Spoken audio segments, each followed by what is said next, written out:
Tinya wilila hangalondi zega tiebe tinya wilila fala kachideme tinya wilila hangalondi zega tiebe tinya wilila fala kachideme tinya wilila hangalondi zega tiebe tinya wilila fala kachideme tinya wilila namara shikolomba uyo tinya wilila fala kachideme tinya wilila saraga jubu bomuri tinya wilila fala kachideme nebo tinya wilila dabali jubu kemuri tinya wilila fala kachideme. Alhamdulillahi rabbil alamin wassalatu wassalamu ala sayyidina Muhammadin wa ala alihi wa man tabi'ahum bi ihsanin ila yawmiddin wa ba'da. Assalamu alaykum wa rahmatullahi ta'ala wa barakatuhu. Bal mawfolini wala nyumandon e awtayni watina aw munun sogole banna shirifla jabarani sanfe jamana kono jamana koka amba nyina Allah subhanahu wa ta'ala fe alaka kisina ka hinana ka barka jidile alaka o kenen aw bela jelenka biwajulu kene kono ambe konate bula an karamɔgɔ a Sheikh Alhaji Mamadu Konate a kelen ko ka taa silamɛya jɔsen duurunan baara bɛɛ lajɛlen kɛ ka ko segin tumana min na a ye karamɔgɔw fara ɲɔgɔn kan ani kanubaw ka taa se sigiɲɔgɔnw ma u ka jɛ ka fara ɲɔgɔn kan ka Yasin siɲɛ 1000 k'o kalan walasa hali sisan ka dɔ fara duwawu kan basigi ani bɛn o bɛ se ka sabati an ka jamana in kɔnɔ cogo min na n'o ye ba Maliba ye ka taa se silamɛduguw bɛɛ lajɛlen ma ani maa minnu ye duwawu ɲiniw kɛ hɛrɛw la o bɛ se ka sabati cogoya minnu na ani k'a kɛ kanda ye ka ɲɛsin silamɛ bɛɛ lajɛlen ma min baara bɛɛ lajɛlen kɛra ka bɛn août kalo tile 21 ma san 2019 a kɛnɛ in kɔnɔna na min sɔrɔla ye baara kun fɔlɔw la an ka jɛ k'a ɲɛmada fɛ. Yɔrɔ caman mɔgɔ bɛ yan an b'a ɲini Ala fɛ aw nana hɛrɛ la Ala k'aw sigi hɛrɛ la alhamdulillah an ye a kanu Ala ye magantaga latigɛ an ma an ɲuman taara an ɲuman segira Ala ye fɛn mun jira na an ye ani nafa yɛrɛ min bɛ Ala wele la o de an se yan bi Ala barika dalen kɔfɛ an bɛ sɔli kɛ Ala kira kan ka Ala kira wale ɲuman dɔn n y'a ɲini Ala fɛ n bɛna min fɔ ni galo don Ala kana ɲɛ da Ala kira kan an bɛ kira ka misiri kɔnɔ ani Muhamadu dale yɛrɛ cɛ ci mɛtiri 40 bɔ a kɛra minnu ɲɛna u bɛ yen an balima dɔ sigilen balila ka kɔfilɛ a ko de ye Madu Konate wa n ko ne de ye Konate a ko kira ko n k'a f'i ye sisan k'i ka dugawu bɛɛ jaabira lahara n bɛ segin a kan lahara n bɛ segin a kan ni min taara ɲɔgɔn fɛ o y'a fɔ o de la u ye Jawara wele kunu ko Konate ka magantaga ko kabako don k'a taara bɛɛ kɔfɛ ko a nana ka kɔn bɛɛ ye n'i ye donso mɛtɛ ye kungo kɔnɔ i ma fɛn sɔrɔ de n'o tɛ n'i ye bɔrɛ fa i bɛ segin ka na donc o Ala barika da o b'a la an karamɔgɔ Usmani Sherif Madani Hayidara an b'a barika da an b'a wale ɲuman dɔn k'a ɲini Ala fɛ jɔyɔrɔ min kalifalen don a la n'o de Mali silamɛ bɛɛ lajɛlen ɲɛmɔgɔya Ala k'a ɲɛ a bolo k'o bi to Ala de bolo a ma foyi fɔ an ye an ka Ala minɛ don dɔ ne kamana gɔnna n taara a fɛ yen n ko a ka n dɛmɛ kow cayara a ko Konate ko min n'i dɛmɛ a kɛ Ala kama a ko i kana mɔgɔ hasidiya ko n'o kɛra i sago bi sɔrɔ wallahi a don ni bi cɛ ni sago sɔrɔ dama tɛ Konate ma fɛn fila sɔrɔ donc o la an b'a fɔ o la a y'o fɛn min di yan n'o kun tɛ an bɛ yɔrɔ min na bi an tɛ kɛ ten an bɛna dɔ hasidiya kɛlɛ Ala b'i mako sa o nɔfɛ kumana ni Ala ye min kɛ mun ye dɔrɔn o t'o bolo hali ni i mago bɛ i ye mobili ɲuman dɔ ye mɔgɔ dɔ bolo i mago bɛ mobili ɲuman in na a fɔ Ala ka mobili ɲɔgɔn 100 nɔgɔya karisa ye Ala ka kelen nɔgɔya ne ye mais Ala min bɛ karisa bolo o ta tiɲɛ i k'a ɲɔgɔnna di yan i t'i ta sɔrɔ wa o ta ti tiɲɛ mais n'i ko Ala k'a ta ɲɔgɔnna 100 d'a ma Ala ka dɔ di e ma hali ni Ala ma 100 d'ale ma a b'i ta in d'i ma donc o la an b'a fɔ k'a barikada ka aw nabagaw bɛɛ lajɛlen fo Mali kun bi cogo min na kunu o de bilara n y'a ɲini aw fɛ yasi siɲɛ 1000 yasi siɲɛ 1 a bɛ bɛn kɔrɔna siɲɛ 10 de ma gazatu sakasiku gɛlɛyara jinɛ kafiru ni silamɛw cɛ Seydina Ali de ko silamɛw ma a ye nbamuru bila a ka yasi kala a ye besew bila a ye muruw bila a ye marifaw bila wakira aw surata yasin a dɔw ye nbamuru bila o ye yasi ta ni yasi kala siɲɛ 1 ka taa i ka du la ka taa kɔrɔ fɛ du 40 balaw ni masiba ala b'i kisi o ma tilebi fɛ du 40 bani fɛ du 40 baba fɛ du 40 komi a jirala an na k'a fɔ n'an ye min ɲinina ala fɛ o nɔgɔyara maa o maa ye ne ka makan kasɛti lamɛn YouTube kan ala ka nin kɛ ɲɛ ka dɔgɔ a la dɛ ala ka nin kɛ Mali ye o de b'a kɔnɔ o de la n bɛ malidenw fo maa o maa nana ne fo so kɔnɔ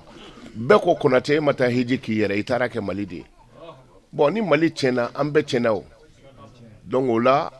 an mako bɛ yasi siɲɛ 1000 de la yasi siɲɛ 1000 an bɛna kɔrɔna de jigin siɲɛ 1000 bi an nana kungo kɔnɔ yan an ye dugu kɔnɔna bila an nana kungo kɔnɔ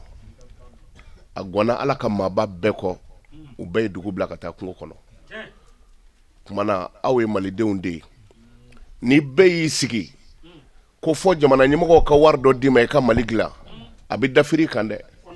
ala ko ud'uuni astajib lakum a ye n wele n b'aw jaabi ala y'o layidu min d'a ma an bɛn'i wele wa an jaabi hami min bi an na hami ninnu nɔgɔya jamana an t'a fɔ ala ka maa ta tiɲɛ dɛ nka min t'a fɛ jamana in ka ɲɛ ala n y'a ɲini fɛ i ka dusukun ɲuman d'o ma n'o tɛ dusukun ɲuman sɔrɔ ala o mako sa dagani ma fɔlɔ anw na kira Nuhu ko rabbi la tazar alal ardi minal kafirina dayara o tɛ kafiru fagali ye bilen dɛ ko hali u ka du bɔgɔ a woyo ka taa baji la Nuhu y'o kɛ o ye kira dɔ ye donc Mali an dekunna Mali ko la kosɛbɛ a bɛ ɲɛ cogo min na yasi siɲɛ 1000 a bɛ bɛn kɔrɔna bɛɛ lajɛlen 10 de ma mais mun ye kabako ye faama tɛ yan waritigi tɛ yan an tɛ dugu kɔnɔ fana ni an ye kungo de kɔnɔ ka jamana jira ala la kumana an b'a ɲini ala fɛ an bɛna min kala yarabi ala k'a minɛ an minnu bɔra Bamakɔ la kana ka bɔ yɔrɔ wɛrɛw la ani minnu bɔra n faso la n baden kɔrɔkɛ sigilen filɛ nin ye Burulayi Konate an kɔrɔmusoba filɛ kɔfɛ donc maa caman nana an yɛrɛ ka banikɔ ka caman nana nka an ma mago wele dɛ an kɔni y'a ɲini ala fɛ n y'o de ɲini ala fɛ ala mɔgɔ ka dugawu bi jaabi nin ko in na o sama ka se an ma yan donc mɔgɔw nana fan bɛɛ fɛ ayiwa ni ŋaniya de don ala ka hɛrɛ k'an ye ala k'an sɔn nafolo la ala k'an sutara ala ka barika don an na ala k'an san yɛrɛ kɔrɔ ni foli ni wale ɲuman dɔn ninnu bɛɛ lajɛlen tɛmɛnen kɔfɛ yasin o kalanniw daminɛna siɲɛ 1000 ani ala ko sumaw caman ye n'o ye asmunalahu ka taa se ya latifu ani basmalaw o bɛɛ lajɛlen wirdura kɛnɛ in kɔnɔna na ka kɛ hɛrɛ ye ka ɲɛsin Mali ma ani maliden bɛɛ lajɛlen ma o bɛɛ kuncɛlen kɔfɛ nabaw m'u ka nisɔndiya jogo u ye foli ani wale ɲuman dɔn ta ka ɲɛsin Alhaji Mamadu Konate ma ka kɛɲɛ ni a ka wulikajɔ n'a ka cɛsiri ka min sɔrɔl'o la baara kun 2nan na an ka jɛ k'a ɲɛmada fɛ alhamdulillah min sɔrɔ ka fɔ o kɔnɔ fɔlɔ Konate yɛrɛ yeli y'a damana nisɔndiya ye anw fɛ Konate yeli y'a damana nisɔndiya ye n'i ye a dan anw yɛrɛ ma Konate ti bɔ anw bolokɔrɔ ya k'a fɔ k'a bɛ taa yɔrɔ wɛrɛ mais o se t'an ye kanu ye ala ka fɛn de ye ni ala y'a don jɔn o jɔn dusukun na a kɛra ni cɛ ɲɔgɔn cɛ a kɛra fɛn o fɛn foyi tɛ se k'o bɔ i dusukun na fo ala kelen Konate ko kanu bɛ anw na an ye nafa min fana ye Konate ko la n'an ko k'an b'an da don la bi an tɛ se k'o ban fɔ la mɔgɔ ti kɛ mɔgɔ fɛ ten ni kun dɔ tɛ ne min filɛ nin ti ɲamakala ye nka alhamdulillah kuma dɔ la a bɛ to ka nɔgɔya an bolo o la ni ye fɛn fɔ ni n'o na labɛnbagaw gasi la n'o ye ɲamakala mɔgɔ ye u ka hakɛ to ne ye Konate dɔn a ma mɛn a tɛ tɛmɛ san 2 biyanko ka fɔlɔ nka Konate dɔn ne fɛ ani bi cɛ alhamdulillah n ye min ye Konate la ani min fɔra n y'a kan o bɛ lakalita bɔ ne yɛrɛ fɛ fɔlɔfɔlɔ ye mun ye jɔnni kɛra Konate yɛrɛ sababu ɲuman ye anw fɛ Kojani yan o ye Bakari Kante de ye o ye anw yɛrɛ ka sigida den ye yan Konate ko sababu ɲuman ye ale de ye bamananw ko ten ko ni na jara ko jisuma tɔgɔ bɛ to la n'o tɛ dunan duman ju jisuma de don o la an ti ɲinɛ Bakari kɔ n'an ye Bakari fo an bɛ Kojani dugutigi fo o min sɔnna ka a bisimila a n'a ka dugudenw ani alimami an b'olu bɛɛ lajɛlen fo bi olu ka sɛbɛya o de sɔnna k'a to n'u ye Konate bisimila nin kɛnɛ in kan n'an bɛ bɔ hinɛ kɔnɔ yan bi o kɔfɛ n bɛ ba nin kɔ fo n'o ye Juradugu tona ye Konate n'a kɛra yiri o yiri a lili de bɛ olu fɛ yen nka a bulu de bɛ anw fɛ yan an nisɔndiyalen an bɛ foli kɛ Juradugu tona na a ka ca la ne n ti Konate fo ka caya ni n bɛ foli kɛ dɔrɔn ne bɛ Juradugu tona de fo n bɛ ba nin kɔ fo n b'a dugutigiw fo n b'a alimamiw fo bamananw bɛ zana dɔ da ko yiriden ɲuman yiriju ɲuman a bɛ dɔn yiriden de la hali ni ti mangoro dɔn n'i ye mangoro den i b'a dɔn k'a fɔ ko nin ye mangoro ye k'a sɔrɔ i m'a ju ye n'i ye ziraden ye hali ni ma ziraju ye n'i y'a minɛ tɛgɛ la i b'a dɔn k'a fɔ ko nin ye ziraden ye donc yiriju ɲuman o bɛ dɔn a den de la donc o la an bɛ Konate bɔyɔrɔlamɔgɔ an b'u bɛɛ lajɛlen fo Konate ye kabako mɔri ye siga t'a la dubabu jaabi mɔrikɛ don siga t'a la parce que Konate ye fɛn o fɛn ɲini ɲɛnamaya kɔnɔ a m'a ɲini k'ale Konate depuis y'a dɔn fɔ bi k'a daminɛ a ka dubabukɛ la k'a daminɛ yan ka taa Maka ma taa Maka nka minnu taara Maka n'olu y'a ye k'a kibaruyaw fɔ a ye a ye dubabu kɛ Maka a y'a kɛ Mali de ye a y'a kɛ a ka sigida denw de ye Konate ma foyi ɲini Ala fɛ k'ale yɛrɛ Konate jɔn jɔn y'i yɛrɛ di Ala ma walahi Ala tɛ sɔn ka i kɛ maalankolon k'i kɛ maa lagosili ye nin kuma ninnu kɔnɔ an ti ɲinɛ an ka sirifikɛ kɔ n'o ye Sɛki Usmani Madani Hayidara vraiment an nisɔndiyalen don parce que ko duman n'i ko nisɔndiyabaatɔ ma k'a ka tasuma fiyɛ n'a daji ma fa a nunji b'a fa quoi ale tanu tɛ se ka ban fɔ la vraiment n bɛ Ala fo n bɛ Alakira fo n bɛ aw yɛrɛ teleso baarakɛlaw fo nisɔndiya min na se anw ma dan t'a la parce que a kɛra sababu ye anw yɛrɛ ni maa caman ye ɲɔgɔn dɔn a kɛra sababu ye fana ka se ka gɛlɛya dɔ wuli ka bɔ an kan parce que a bɛna dugawu min kɛ a bɛ kɛ sababu ye ka se ka dɔ bɔ Mali gɛlɛyaba la parce que an bɛ yɔrɔ min na basigi tɛ jamana kɔnɔ mais ale ka laɲini dun ye o ye ka dugawu kalan kɛ pour que jamana bɛ se ka basigi cogo min jamanaden bɛɛ bɛ se ka yɛrɛ sɔrɔ cogo min o y'a ka laɲini ye. Alhamdulillah an b'a fɔ auzu billahi minash shaitanir rajim bismillahir rahmanir rahim wa sallallahu ala sayyidina Muhammad wa alihi wa sahbihi wa sallim taslima an bɛ teleso baarakɛlaw fo fɔlɔ an b'an ka karamɔgɔkɛ fo Seri Sherif Usmani Madani Hayidara ale min kɛra sababu ɲuman ye ka se ka tele ni cari diɲɛ bɛɛ ɲɛfɛ nisɔndiya min m'an Konate alhamdulillah an bɛ Ala fo k'a barika da mɔgɔ kɔnɔna jɛlen de don ale ŋaniya jɛlen don a bɛ hadamaden bɛɛ ka hɛrɛ de fɛ a y'o ta dɔn nɔnɔ a y'o ta karamɔgɔ nɔnɔ Seri Sherif Usmani Madani Hayidara o min ka laɲini ye diɲɛ bɛɛ lajɛlen ka lafiya o la Konate bɔli makan kana ya kana kuranna kalan boloda ya bi alhamdulillah an nisɔndiyalen de don an b'a dɔn bi ye duwawu jaabi don de duwawu bɛ jaabi inshallah subhanahu wa ta'ala an ɲɛ b'a taamasiyɛnw de la o la nisɔndiyaba de b'anw na n'i ko ko nisɔndiyabagatɔ ma ka tasuma fifa ni ma ɲina n'a nuji ma faga daji bɛ dɔ kɛ a la o la an nisɔndiyalen don an bɛ duwawu kɛ aw fana yɛrɛ ye ka duwawu k'an karamɔgɔ fila nin ye a Seri Sherif Usmani Madani Hayidara Mamadu Konate sija ni kɛnɛ lamɔko ɲuman bɛ Ala bolo Ala k'o d'an ma Ala k'o d'an ma an nisɔndiyalen don kosɛbɛ. Nisɔndiya mɛnna bi alhamdulilayi rabbil alamina o ye foli ye fɔlɔ dugutigi tɔgɔ la an nana bi kana duwawu ɲini Konate fɛ ka duwawu k'a ye ka Sherifukɛ fo o min kɛra sababu ɲuman ye Sherif Madani Usmani Hayidara o min kɛra sababu ɲuman ye ka teleso in cɛri diɲɛ bɛɛ k'a ye ayiwa an bɛ ale fo ka an yɛrɛ ka Konate fo sababu ɲuman a nana an ka dugu in kɔnɔ yan a kɛra hɛrɛ de y'an ka dugu in kɔnɔ yan nɔ a ye fɛn min y'an ye anw de b'a dɔn a sigilen dugu in kɔnɔ yan a ye banabaatɔ min furakɛ anw fɛ yan an tɛ se k'a fɔ k'a ban kabini a nana san o san a bɛna an fɛ yan nɔ ka na kuranɛ kalan kɛ a kɛra sababu ye ka mɔgɔ dama min don silamɛya na anw fɛ yan hakɛ t'a la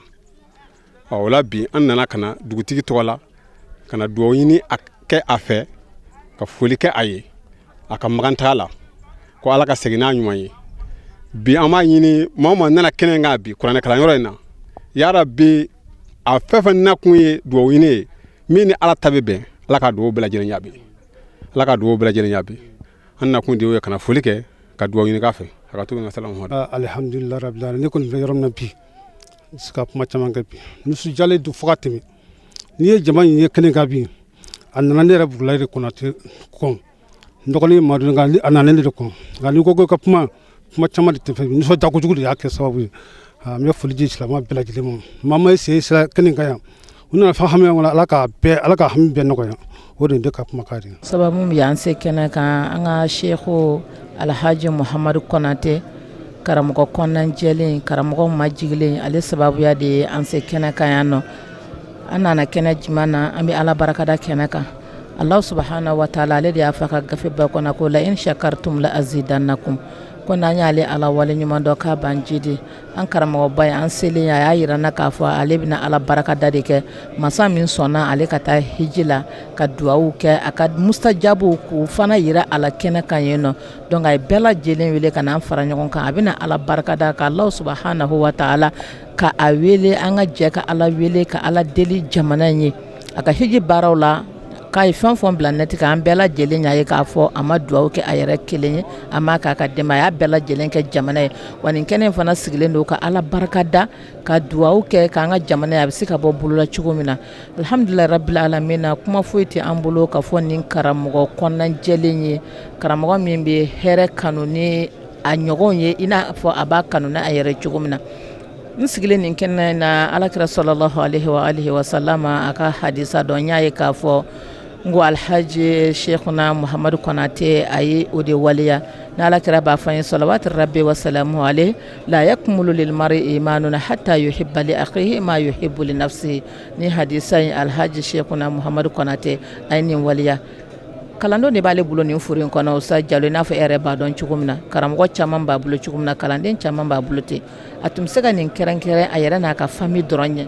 ka duwawu kɛ u yɛrɛ dɔrɔn ye mais a y'a kanu bɛɛ lajɛlen ka se yan ni ala ye hɛrɛ kanu ni mɔgɔ minnu ye ka nin kɛnɛ in bonya n'a karama k'i kanu ni a ye i ka se ka se kɛnɛ in kan yan min bɛ se ka kalan kɛ min tɛ se ka kalan kɛ an ka jɛ ka ala wele an ka jamana in ye an ka haminanko an k'olu yira Allah subhanahu wa ta'ala la vraiment ne yɛrɛ kɔni n fari fununen don kɔntannen don ni Ustaz Konate a ka nin waleya ɲi kosɛbɛ an b'a ɲini setigi ala fɛ san wɛrɛ hiji kɛbagaw jalo ala k'an yɛrɛ fara olu kan n'an fana nana an ka nin ɲɔgɔn kɛnɛ sigi ka Allah subhanahu wa ta'ala wele wa sikati an na k'a fɔ duwawu minnu bɛna kɛ nin kɛnɛ kan wallahi a t'i bila yasin ala siɲɛ kelen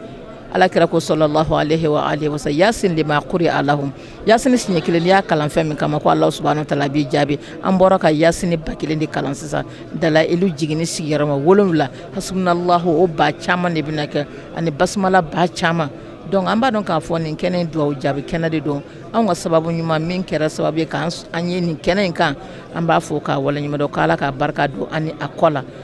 sirifila mɔgɔw an bɛ aw yɛrɛ fo aw ni cɛsiri aw ni jija aw ni timinandiya ala k'a kan n'aw ye baraji ye nin kɛnɛ lahɔrɔma fɛn o fɛn ni aw y'a mɛn aw b'aw sen ta ka se yen nɔ an ka foli bi aw ye an bɛ duwawu k'a ye ka duwawu ɲini aw fɛ tele ɲɛmɔgɔba yɛrɛ n'o ye a seydi sheikh sharif usman madani haidara belebele ala k'a ɲɛmɛ ala doni min taara ka d'an ma an b'a dɔn a bɛ s'a kɔrɔ mɛ an bɛ duwawu kɛ ya rabbi ala ta'ala k'a ta fanga di a ma a si n'a kɛnɛya ya rabbi ala ta'ala k'a di a bɛ ka baara minnu kɛ an ɲɛ bɛ ala an tulo b'a la halisa ala k'a dɛmɛ ala k'a jeli nin bɛɛ lajɛlen tɛmɛnen kɔfɛ an karamɔgɔ alhaji sheikh mamadu konate a ye nisɔndiya foli ta k'a ɲɛsin naba bɛɛ lajɛlen ma ani ka duwawu kɛ basigi ani bɛn o bɛ se ka sabati cogo min jamana in kɔnɔna na alhamdulillah an b'aw yɛrɛ fɔ k'aw barikada ka waleɲuman dɔn ka dugawu k'an ka jamana ye an bɛ ɲɛmɔgɔ ni an b'ale kɔ ni o de sheikh sharif usman madani haidara an b'a fɔ k'a barikada jɔyɔrɔ min kalifalen don a la hali bi an bɛ dugawu k'a ye an b'a dɔn a ti tiɲɛ a bolo ka kɔrɔ mɛ o t'a bali ko an ti dugawu kɛ an b'a ɲini ala fɛ ala k'a ɲɛ a bolo ala ka hɛrɛ k'a n'a ye jamana yɛrɛ fana kalifalen bɛ min na an bɛ a ɲini ala fɛ ala ka jamana ɲɛ a bolo bon hakilina min ye ne bila nin na jalo jamana bɛ cogo min na bi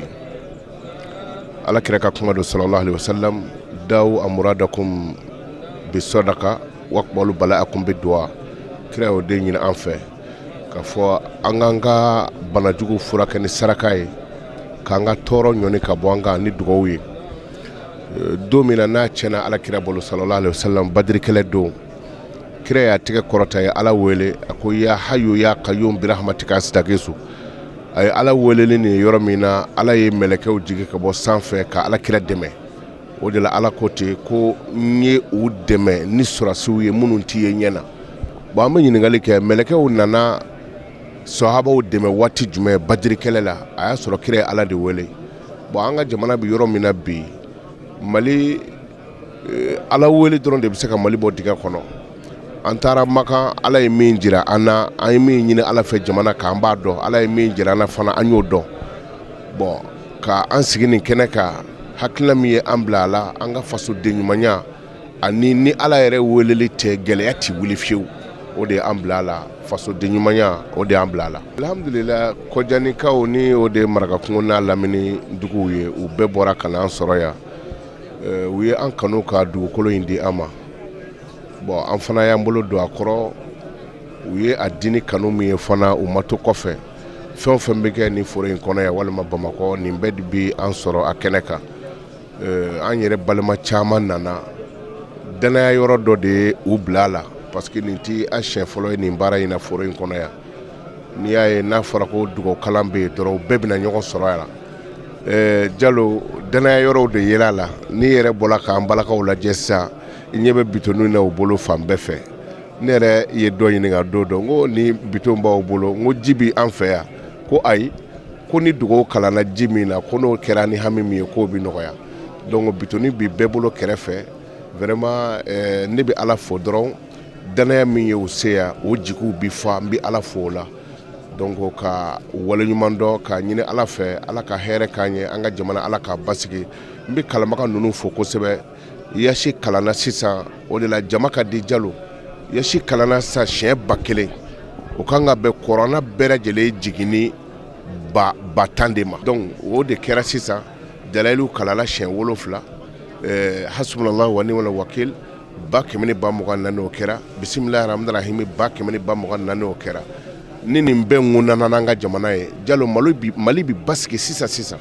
an b'a ɲini ala fɛ ala k'a kɛ ten ni an karamɔgɔ hɔrɔma ye sɔli ala rasul nin kun y'an ye Konate bugu la ka bɛn utkalo tile 21 ma san 2019 Alhaji Sheikh Mamadu Konate silamɛya jɔsen 5nan baaraw bɛɛ lajɛlen kuncɛlen a nana ka na nin kɛnɛba in de sigi ka dɔ fara hali sisan ala wele ani ala ko sumana an b'a ɲini ala fɛ a ye ŋaniya ɲumanya min ta k'a ɲɛsin jamanadenw ma ala k'a ɲɔgɔnna kɛ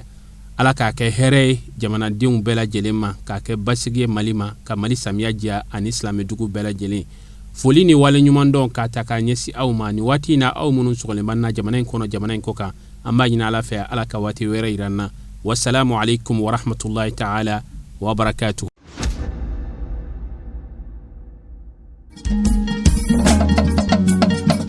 tinya wilila hangalondi sega tiebe tinya wilila fala ka chideme tinya wilila hangalondi sega tiebe tinya wilila fala ka chideme tinya wilila hangalondi sega tiebe tinya wilila fala ka chideme tinya wilila namara shikolombawe